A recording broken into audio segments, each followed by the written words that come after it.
অন্য একটা সাইট খুলবি। আর হচ্ছে বাচ্চাদের সুন্দর খেলনা সাইকেল আছে না, চায়নাদের সাইট আছে না, চায়না সাইট থেকে দুটো ফটো ডাউনলোড করবি। ওই ফটোগুলো নতুন পেজে পোস্ট করে দিবি। 20,000 টাকার জিনিস 10,000 টাকা অফারে দিয়ে দেবো। পাবলিক খাইবো না কা, ধুমাইয়ে নিবো। আর ডেলিভারি চার্জ চাবি 2,000। হ্যাঁ, তাহলে কাজ কর, এখনই ডাউনলোড কর। ওকে স্যার, নো টেনশন, কাজ হয়ে যাবে। কর তাহলে। হ্যাঁ ওকে। আচ্ছা, অফিস ক্লোজ কর। কি রে মামা, এক সপ্তাহ তো হয়ে গেল, জ্যাকেটটা তো এখন আইলো না। হবে, আমিও তো অর্ডার করলাম, এখন আইলো না। ওই পেজটাই ঢুকতো। আচ্ছা দাঁড়া, ঢুকতাছি। কি রে মামা, পেজ তো ব্লক করা। কি কর? হইলো, খাইছি ধরা 400 টাকা। ওই বেটা ধর তো বেটা, আমিও খাইছি। হালার ডেলিভারি চার্জটা নিয়ে মালটা পাঠাইলো না। ল জায়গা। হ্যাঁ ল।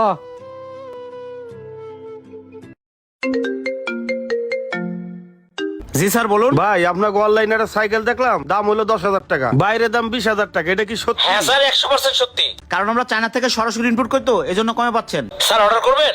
তাইলে তো ভাই আমার একটা সাইকেল লাগবে। তো স্যার অর্ডারটা কনফার্ম করতে হলে আপনাকে আগে 2,000 টাকা